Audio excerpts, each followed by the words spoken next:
Bien, vamos a terminar el día de hoy con nuestra serie de Adviento y vamos a ver nuestro último concepto de Adviento, que es el Adviento del gozo, es decir, cómo el gozo llegó a este mundo con la presencia de nuestro Señor Jesucristo. Y miren, yo sé que ese puede ser un concepto medio confuso para muchas personas, especialmente cuando volteamos a nuestro alrededor y vemos lo que está pasando en todo el mundo, ¿no? De las guerras por todos lados, la situación en nuestro país. Nos parece un poco confuso hablar de que sintamos mucho gozo. Por eso escogí este pasaje el día de hoy. Vamos a seguir con la línea de las profecías del profeta Isaías en el capítulo 9. Voy a leer los versículos 1 al 3. Oramos y vamos a analizar qué es este gozo del que nos habla la Biblia. Dice así: a pesar de todo, no habrá más penumbra para la que estuvo angustiada. En el pasado Dios humilló a la tierra de Zabulón y a la tierra de Neftalí, pero en el futuro honrará a Galilea de los gentiles desde el camino del mar al otro lado del Jordán. El pueblo que andaba en la oscuridad ha visto una gran luz. Sobre los que vivían en tierra de sombra de muerte, una luz ha resplandecido. Tú has hecho que la nación crezca, has aumentado su alegría y se alegran ellos en tu presencia, como cuando recogen la cosecha, como cuando reparten el botín. Vamos a orar. Padre, te damos tantas gracias, Señor, por tu amor. Te damos gracias por tu palabra, Señor, que hay veces, Padre, que nos dice las cosas que necesitamos escuchar, pero no siempre la entendemos con la claridad que deberíamos. Y por eso te pedimos esta mañana, Señor, que tu Santo Espíritu dirija este estudio, que nos hable al corazón y que desenmarañe las cosas que tú nos dices para que entendamos de dónde proviene y qué significa este gozo del que tu palabra nos habla. Queremos experimentarlo, Señor, queremos salir de aquí transformados gracias al efecto de tu palabra en nuestro corazón, y por eso nos ponemos en tus manos, en el poderoso nombre de tu Hijo Jesucristo. Amén. Miren, una de las cosas que necesitamos aprender a distinguir es la diferencia que hay entre la alegría que proviene del mundo, de las cosas que suceden en el mundo, y la alegría que proviene de Dios. Algunas personas, para tratar de diferenciarlas, les llaman de forma diferente. Le llaman gozo a lo que proviene de Dios y alegría a lo que proviene del mundo. Si vas al diccionario y buscas la definición de las dos palabras, o si buscas la traducción de las palabras que se utilizaron en la Biblia, que traducimos como gozo, regocijo o alegría, te vas a dar cuenta que el significado es exactamente el mismo. Pero sí es muy importante que en tu mente las puedas diferenciar. Por eso muchos pastores tratan de hablar de gozo contra alegría. Y no me malentiendan, miren, a mí me encanta la alegría. O sea, me gusta estar contento, me siento muy contento cuando las cosas van bien en mi matrimonio, cuando mi esposa está bien, cuando mis hijos e hijas están bien, cuando la iglesia está funcionando como reloj y estamos viendo los milagros de Dios. Me da mucho gusto, me siento muy contento. No porque la alegría venga de cosas del mundo significa que la alegría sea algo malo. El problema con esa alegría es que es increíblemente frágil. O sea, tú puedes estar muy contento en un momento de tu vida y en un instante todo puede cambiar. Y ni siquiera me refiero aquí a cosas graves, a tragedias que te devasten, tonterías.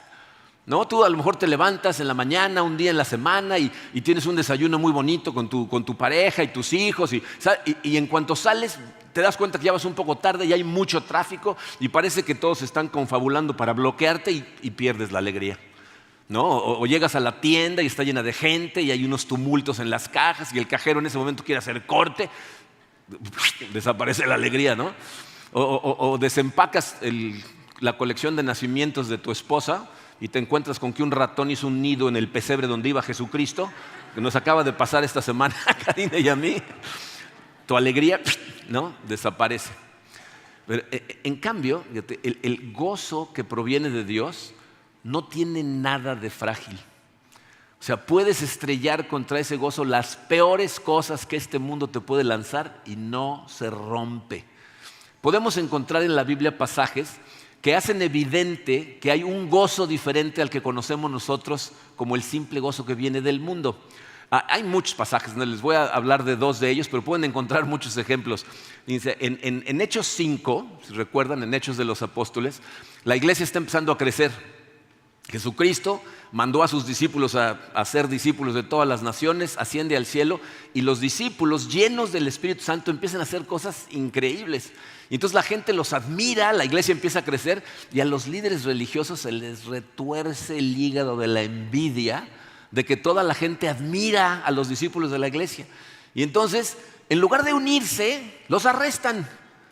Los arrestan, los meten a la cárcel, un ángel los saca a medianoche, ¿no? Van a buscarlos y ya no están. ¿Y dónde están? Pues otra vez están predicando en el templo. Entonces vuelven a arrestarlos y no saben qué hacer con ellos. Entonces se ponen a discutir entre ellos y entonces toman esta decisión. Vamos a darles una última llamada de atención.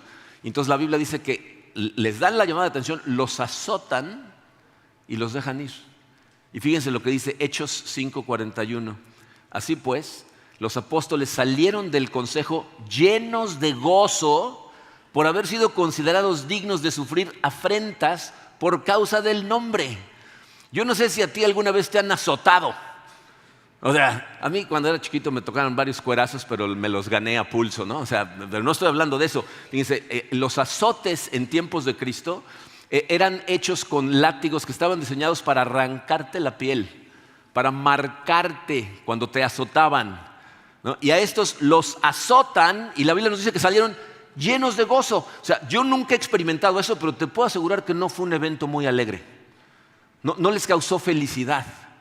Eso quiere decir, dice, que algo había sucedido en el corazón de estos hombres que pueden regocijarse en medio de esas circunstancias, pero que no tiene que ver con la simple alegría, es algo bastante más profundo y que trasciende a su comodidad física, a sus circunstancias físicas. Otro ejemplo lo vemos en las bienaventuranzas. ¿Se acuerdan cuando empezamos a estudiar el Sermón de la Montaña? ¿Recuerdan la última bienaventuranza? Dice Jesús en Mateo 5:11, dichosos. ¿Qué significa esa palabra? Felices, llenos de gozo serán ustedes cuando por mi causa la gente los insulte, los persiga y levante contra ustedes toda clase de calumnias. ¿Los han insultado alguna vez? Es que alguien te insulte en la cara, cómo se te sube la sangre, ¿no? No nos han perseguido. De este lado del mundo no sufrimos persecución, pero ¿te han calumniado? O sea, ¿han dicho cosas acerca de ti que no son ciertas? ¿Cómo te hace sentir eso? Dicen, cuando pegó el huracán Wilma, un grupo de pastores se reunieron y juntaron a sus congregaciones para planear cómo le ayudaban a otras personas. Pero no nos avisaron, no nos invitaron, nadie nos llamó. Y una persona que estaba ahí presente, era miembro de nuestra iglesia, y levantó la mano y dijo, ¿y por qué no invitaron al pastor Marco Monroy? Y la persona que estaba arriba dijo, al pastor Marco Monroy va a estar jugando golf. No creo que le importe esto. Yo nunca he jugado golf en mi vida. Si hubieran dicho, seguro está jugando tenis, diría, ok, a lo mejor tiene razón, ¿no? Pero me estaba calumniando. ¿Cómo te sientes cuando alguien dice algo contra de ti? Y no es cierto, te molesta, ¿no? Entonces, pero aquí Jesucristo nos dice que lo que vamos a sentir es un gozo cuando estas cosas sucedan por causa de su nombre. Miren, por eso quiero hablar acerca del gozo el día de hoy. Creo que es muy importante porque sé a ciencia cierta, porque conozco a muchos de ustedes, que en este momento hay personas que están pasando por tormentas tremendas, que están pasando por situaciones complicadas, y entonces el gozo se hace más difícil todavía en esta temporada. Cuando tú tienes el corazón resquebrajado por cosas que estás enfrentando, pero te encuentras por todo el mundo con la gente cante y cante que mira los peces en el río, cargando sus regalos en las tiendas. O sea, se hace bastante más complicado este asunto de la alegría, ¿no? Y va a ser un año complicado para muchos de nosotros, no para todos. Yo sé que hay personas aquí que están felices de la vida, algunos que se acaban de casar. Conozco a gente que acaban de tener su primer hijo, están emocionados, unos que están a punto de casarse, entonces ven el año que entra y lo ven con emoción, ¿no? Se acerca una buena etapa, pero algunos de los que estamos aquí sentados en esta sala estamos sintiendo el peso de las cosas. Y sin embargo la Biblia nos dice que hay unas noticias que son tan buenas que deben de llenar nuestro corazón de gozo, algo que es diferente y que puede anclar tu corazón a una verdad que va a trascender tus circunstancias sin importar lo que sean. Entonces vamos a estudiar este pasaje que nos va a ayudar a entenderlo. Versículo número 1 dice, A pesar de todo, no habrá más penumbra para la que estuvo angustiada. En el pasado Dios humilló a la tierra de Zabulón y a la tierra de Neftalí, pero en el futuro honrará a Galilea de los gentiles desde el camino del mar al otro lado del Jordán. Si ustedes conocen su Biblia, saben que Jesús venía de Galilea. De hecho, mucho de su ministerio se desarrolla en Galilea, pero la realidad es que para los judíos de esa época, Galilea era una tierra despreciable. Aquí habla de Zabulón y Neftalí. Zabulón y Neftalí eran dos de los hijos de Jacob. Por lo tanto, dos de las tribus de Israel llevaban esos nombres. Y cuando distribuyeron la tierra, cuando Josué distribuye toda la tierra entre las tribus, esas dos, Zabulón y Neftalí, son las dos naciones que están más al norte, pegadas a naciones paganas. Entonces eran las naciones en donde más se cruzaban los gentiles y hubo mucha mezcla entre judíos y gentiles porque eran vecinos, ¿no? Entonces por eso le llaman Galilea de los gentiles a esa parte de Galilea. Para ellos era algo despreciable. ¿Se acuerdan la pregunta de Natanael cuando Felipe va y le dice, ya encontramos al maestro? Le dice, sí, ¿quién es? ¿De dónde viene? De Nazaret de Galilea. ¿Se acuerdan lo que le dice? ¿Algo bueno puede salir de ese pueblo rascuache? Bueno, no es literal, ¿no? Pero algo bueno puede salir de Nazaret, ¿no? Aparte, fíjense, esa zona estaba al norte, como les digo, y entonces cada vez que venían naciones extranjeras a invadir Jerusalén, pasaban primero por ahí.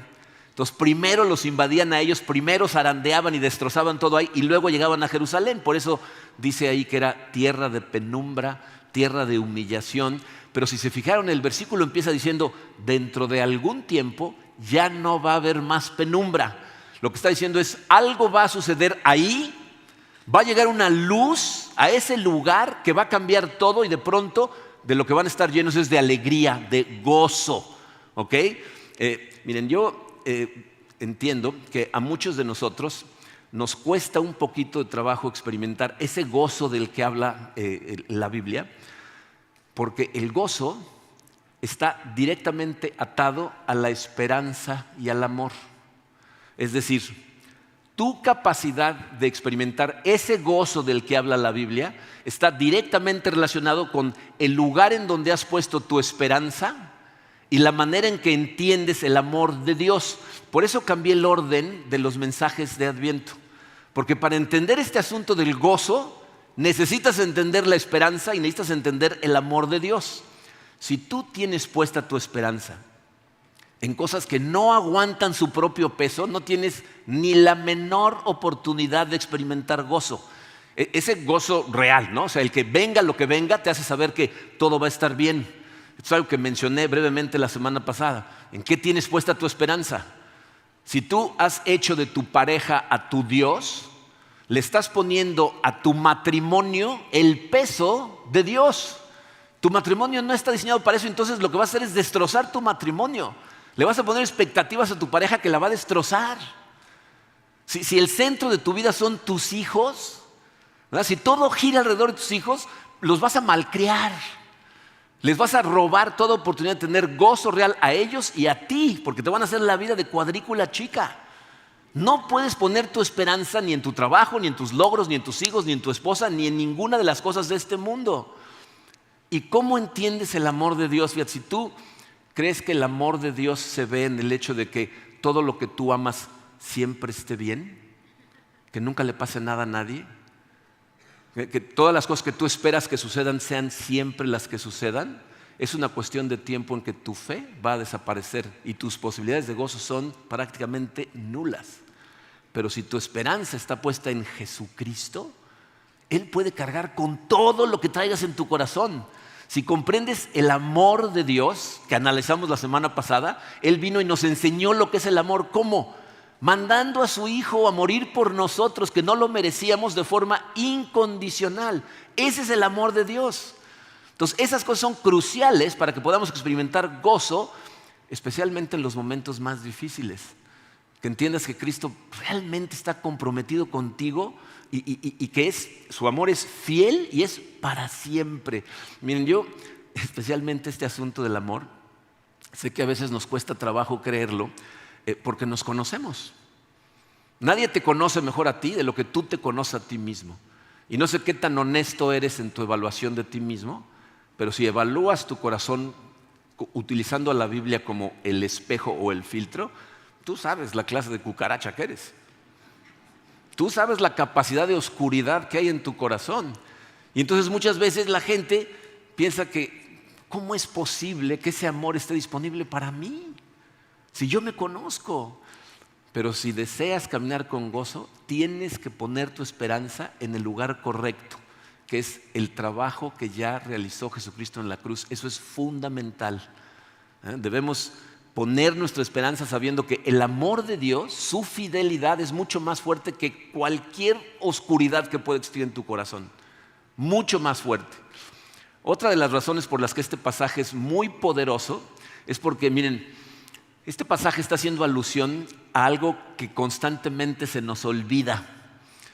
Nosotros estamos en medio de una guerra cósmica. Cuando habla de la luz que llega a Galilea, está hablando del inicio de una guerra cósmica que se está llevando a cabo por todos lados. Y entonces cuando tú recuerdas que en donde estamos metidos es en una guerra, entonces es de esperarse que haya ataques del enemigo, que haya penumbra y angustia como sucede en todas las guerras. Y lo que tienes que recordar es que esta no es una guerra en donde hay dos bandos que tienen más o menos el mismo nivel de poder y entonces nos estamos mordiendo todas las uñas porque no sabemos quién va a ganar. Esa no es esta guerra. O sea, piensa en lo que está pasando ahorita en Ucrania. Un país mucho más poderoso que es Rusia invadió Ucrania, ¿no? Y Ucrania, siendo débil, los pudieron medio detener porque otros países les empezaron a ayudar. Y entonces medio los detuvieron, pero en este momento se están debatiendo entre si les siguen ayudando o no. Entonces, ¿qué creen que está pasando con toda la gente en Ucrania en este instante? Se están mordiendo todas las uñas porque no tienen ni idea de qué va a pasar. No saben si van a ganar o van a perder. Bueno, ese no es nuestro caso. Esta guerra, nos dice la Biblia, ya se ganó. Cristo ya la ganó. Nosotros vemos descripciones en la Biblia que nos hablan desde un punto de vista en donde no hay tiempo. No hay presente, pasado o futuro y por eso dicen, ya se ganó. Pero nosotros que sí estamos dentro del tiempo, seguimos viendo los vestigios de esa batalla que se ven en escaramuzas por todo el mundo. Y miren, especialmente en esta temporada, se nos olvida, ¿verdad?, que estamos en medio de una guerra porque la versión que nosotros conocemos de memoria de lo que sucedió el día del nacimiento es la versión que vemos en los evangelios. La conocemos de memoria. La hemos leído tantas veces y aparte la tenemos plasmada en los nacimientos en nuestra casa, ¿no? No sé cuántos nacimientos tengas en tu casa. Mi esposa colecciona nacimientos, tenemos 57. Entonces, a donde volteo yo viene la imagen, ¿no? El pesebre y el bebito, ¿no? Y María y José y los pastores, ¿no? Entonces, es una escena muy, muy bonita que hace que se nos caliente un poquito el corazón. El problema es que no recordamos, o a lo mejor nunca has leído, la versión de la misma escena que nos da Juan en el Apocalipsis, pero desde una perspectiva espiritual. Si no la has leído, te la voy a leer. Es exactamente la misma escena. Apocalipsis capítulo 12, versículos 1 al 12. Dice, una gran señal apareció en el cielo. Una mujer vestida del sol, con la luna debajo de sus pies y una corona de 12 estrellas sobre su cabeza. Estaba encinta y gritaba por los dolores del parto y el sufrimiento de dar a luz. Esa es una descripción real de un parto. ¿Has estado en un parto? ¿Has entrado a ver el nacimiento? Las mujeres gritan del dolor del nacimiento. Dice, entonces apareció otra señal en el cielo. Un gran dragón rojo que tenía 7 cabezas y 10 cuernos. Y sobre sus cabezas había 7 diademas. Su cola arrastró la tercera parte de las estrellas del cielo y las arrojó sobre la tierra. Ahí está hablando de ángeles. Dice, y el dragón se paró delante de la mujer que estaba para dar a luz a fin de devorar a su hijo cuando ella diera luz. Y ella dio a luz un hijo varón que ha de regir a todas las naciones con vara de hierro. Su hijo fue arrebatado hasta Dios y hasta su trono. La mujer huyó al desierto donde tenía un lugar preparado por Dios para ser sustentada allí por 1260 días. Y fíjense que inicia en ese momento. Entonces hubo guerra en el cielo, ahí empieza la guerra. Hubo guerra en el cielo, Miguel y sus ángeles combatieron contra el dragón. Y el dragón y sus ángeles lucharon, pero no pudieron vencer, ni se halló ya lugar para ellos en el cielo. Y fue arrojado el gran dragón, la serpiente antigua, que se llama Diablo y Satanás, el cual engaña al mundo entero. La razón por la que tenemos el tiradero que tenemos en el mundo es porque Satanás engaña el corazón de la gente y hacen cosas sin darse cuenta a quién están obedeciendo. Dice, fue arrojado a la tierra y sus ángeles fueron arrojados con él. Entonces oí una gran voz en el cielo que decía, ahora ha venido la salvación, el poder y el reino de nuestro Dios y la autoridad de su Cristo, es decir, su Mesías, porque el acusador de nuestros hermanos, el que los acusa delante de nuestro Dios día y noche, ha sido arrojado. Ellos lo vencieron por medio de la sangre del Cordero y por la palabra del testimonio de ellos, y no amaron sus vidas, llegando hasta sufrir la muerte. Ahí está hablando de nosotros. Por lo cual, regocíjense cielos y los que moran en ellos. Ay de la tierra y del mar, porque el diablo ha descendido a ustedes con gran furor, sabiendo que tiene poco tiempo. ¿Saben por qué el enemigo ataca con desesperación y está tratando de arrebatar cuantos corazones pueda, ¿verdad? Con furia, con furor, como dice ahí? Porque el reino de Dios está avanzando contra la oscuridad y Satanás puede sentir que le queda poco tiempo, que su influencia se está encogiendo, que su poder está por terminarse. Y entonces cada vez que nosotros, hijos de Dios, estamos tratando de extender esa luz en este reino, la batalla se intensifica.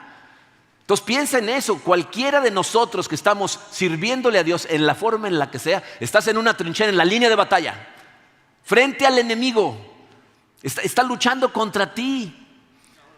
Se nos olvida que la llegada de Jesús en forma de bebé no significó solamente una pequeña invasión contra la oscuridad, significa la conquista total contra esa oscuridad.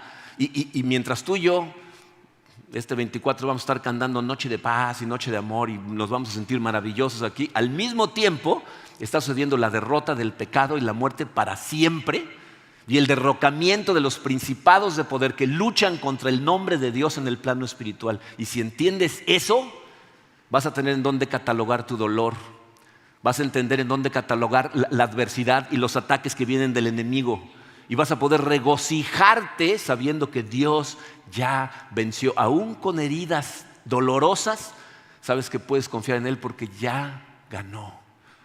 Ahora, vean el lenguaje del versículo 2. El pueblo que andaba en la oscuridad ha visto una gran luz. Sobre los que vivían en tierra de sombra de muerte, una luz ha resplandecido. Miren, ahí lo que nos está diciendo es que en medio del tiradero, en medio de la adversidad, en medio del dolor, de repente la luz de Dios brilla y nos permite experimentar su gozo. Uno de los privilegios que tenemos como pastores es cuando ministramos a gente y tenemos la oportunidad de ver cómo estas cosas suceden una y otra y otra y otra vez, ¿no? Vemos a personas, hemos visto aquí a personas perseverar ante circunstancias, que gente que no conoce a Dios las ve y dice, ¿cómo hacen eso? Eso me hubiera destrozado, yo no podría seguir adelante.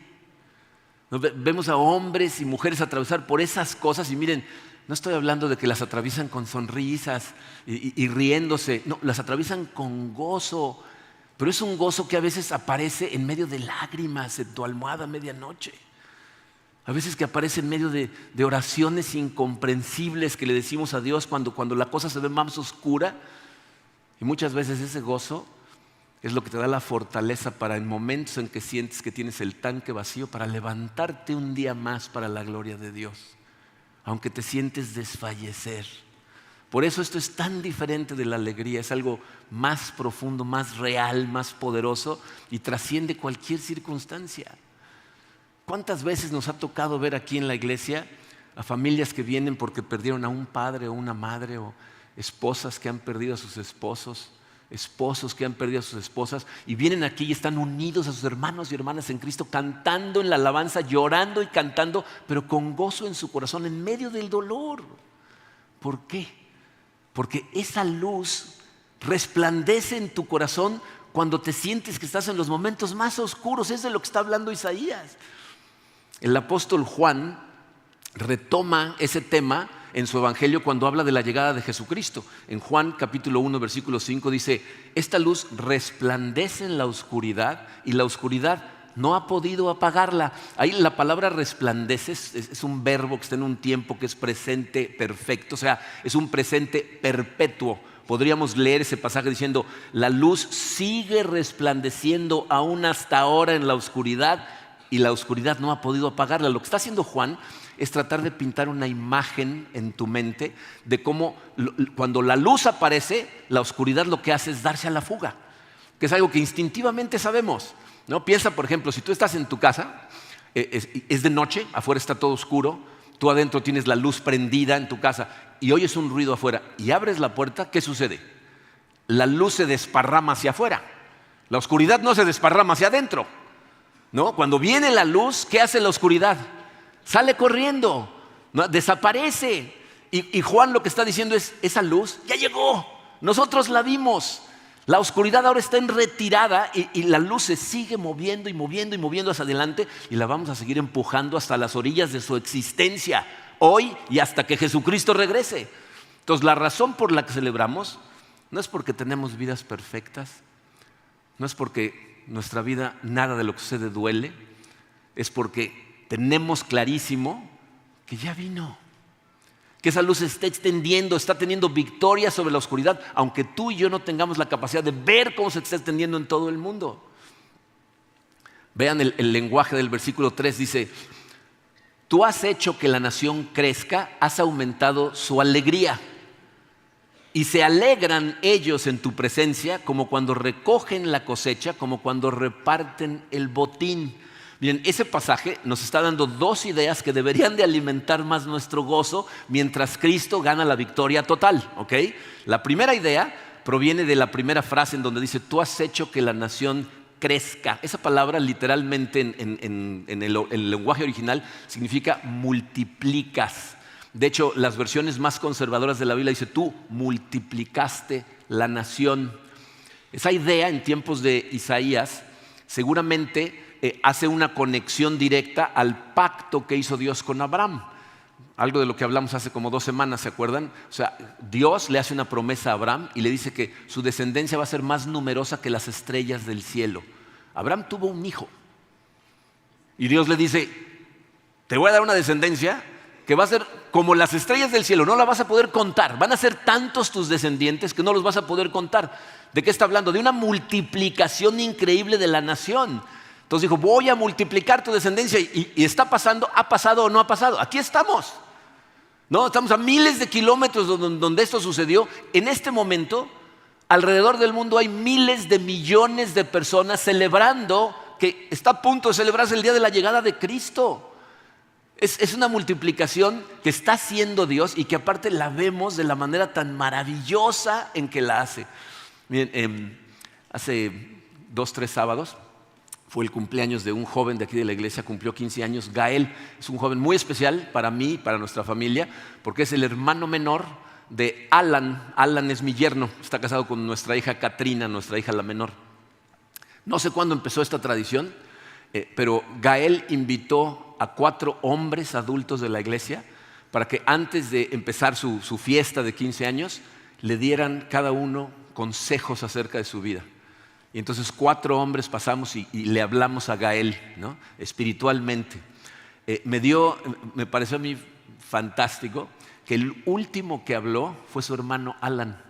Y les voy a decir por qué me parece algo sensacional que Alan le estaba dando consejos espirituales a Gael. Como no conocen a la familia, bueno, algunos de ustedes los conocen, no conocen la historia de la familia de Alan. Iris, la mamá de Alan, Gael y Aleiri, su hermana, hizo lo que tuvo que hacer para sacarlos adelante ella sola. No hubo hombre en la vida de ninguno de los 3. Y entonces estoy viendo a Alan darle consejos espirituales a Gael cuando Alan no tuvo eso en su vida. O sea, él nunca tuvo una figura paterna que lo guiara espiritualmente de forma correcta. De hecho, cuando Iris decidió empezar a venir a la iglesia hace muchos años, se trató de llevarse a todos y fueron los más chiquitos, a Lady y Gael, pero Alan se rehusó. Yo no quiero ir a la iglesia. Y un buen día Dios lo agarró del corazón, dijo, tú vas a venir a la iglesia. Y vino y se entregó a Dios y ahora está guiando a su hermano a la multiplicación, pero no nada más a su hermanito. Katrina y Alan son los pastores de jóvenes de la iglesia, están guiando a nuestros jóvenes, están multiplicando la nación en el área de los jóvenes. Y eso es lo que hacemos aquí en la iglesia. Hombres y mujeres que estamos preparando a otros hombres y mujeres para ser un diferente tipo de persona, y estamos tratando de inundar a esta sociedad con este tipo de persona de forma positiva. Pero ¿qué nos dice el pasaje que se incrementa mientras se multiplica la nación? La alegría. Dice, tú incrementaste la nación y la alegría. Entonces, mientras más se multiplica la nación, más se multiplica el gozo. Y eso es lo que estamos haciendo. ¿Por qué viene cada vez más gente? Bien, otro de los lugares que me sorprende es el desayuno de caballeros. Tenemos nuestro desayuno todos los sábados a las 7:30 de la mañana. Vienen más de 120 caballeros a escuchar. Y los libros que estamos leyendo nos ponen unas cachetizas. O sea, salimos los sábados, todo el mundo sale y dice, oye, salí morado el día de hoy, voy a invitar a un amigo. O sea, dices, ¿nos gusta la mala vida o qué? ¿No? O sea, pero ¿por qué? ¿Por qué salen los hombres de aquí, quieren invitar a sus compañeros de trabajo y a sus amigos y hablan de lo que está pasando aquí? Porque no nada más se está incrementando el número, se está incrementando el gozo en su corazón cuando se dan cuenta de lo que Dios hizo por ellos y de lo que puede hacer cuando lo seguimos. Entonces esa es la primera idea. Multiplicaste a la nación y al multiplicarla se multiplica el gozo. La segunda idea está al final de ese versículo que vamos a leer, en donde dice que se gozan o se alegran cuando se reparten el botín. ¿Se fijaron en esa frase? Dice, se gozan cuando se reparte. ¿Quién se reparte el botín después de una guerra? ¿Qué bando? El que gana. Dice, ustedes se van a regocijar porque se van a repartir el botín. Miren, yo entiendo que esto nos cuesta más trabajo a nosotros. Tú y yo vivimos en una generación que tiene el privilegio, que la fortaleza de nuestra esperanza está anclada a lo que Jesucristo ya hizo. Ya lo vimos, ya nos lo contaron testigos oculares. Murió en la cruz y resucitó, triunfó sobre el bien y sobre el mal y nos justificó a todos los que ponemos nuestra fe. Entonces la fortaleza de nuestra esperanza es la justificación que Cristo ya compró en tiempo pasado para nosotros. Pero piensa en los padres de la iglesia. Esa no era la fortaleza de su enseñanza. ¿Sabes cuál era? Para ellos eran dos palabras en latín: Christus Victor. Cristo, el Mesías, victorioso, ¿no? Para ellos, ¿verdad?, el regocijo venía en medio de pérdidas y dolor de creer que Cristo iba a triunfar. Nosotros nos regocijamos y vemos a la gente responder con adoración y con gozo, no porque sienten alegría, sino porque saben que la victoria es suya. Cristo ya ganó y ganó por ti y por mí. Ahorita estamos celebrando la Navidad, que llegó el niño Jesús hace 2000 años, pero tú y yo tenemos nuestra fortaleza arraigada en el hecho de que va a regresar, y ya no como bebé, como adulto, montado en un caballo, con un tatuaje en la pierna, con una espada saliendo de su boca para reclamar lo que es suyo y para redimir todas las cosas. ¿Entiendes lo que eso significa? La redención de todas las cosas. Todas las historias que han pasado en tu vida de dolor y de sufrimiento, de una manera que para nosotros no es comprensible, Dios las va a transformar y van a ser historias de gozo y de alabanza, porque Jesús va a haber derrotado por completo a la oscuridad. Y nos está invitando a ti y a mí a participar hoy de ese mismo gozo, enfrentes lo que enfrentes. Nada más sé consciente de las cosas que tuvo que enfrentar Jesucristo. Te voy a hablar de 3. Cuando llegó Jesucristo como bebé, lo que reinaba en este mundo era el pecado. O sea, Jesús llegó a un mundo imperfecto, no nació en una familia sin problemas, al revés. Recién nacido tuvo que salir corriendo porque lo querían matar. Empieza su ministerio y Satanás en persona se hace presente para tratar de tentarlo y detener su ministerio. Ese es el pecado, ¿verdad? Tuvo que luchar contra el pecado. Aparte, contra el mundo en el que nació. O sea, Jesús nació en medio del imperio romano, uno de los imperios más poderosos en la historia del ser humano, que estaba en su contra, tratando de eliminarlo. Aparte, nació en una nación en donde sus líderes religiosos estuvieron todo el tiempo en contra de él.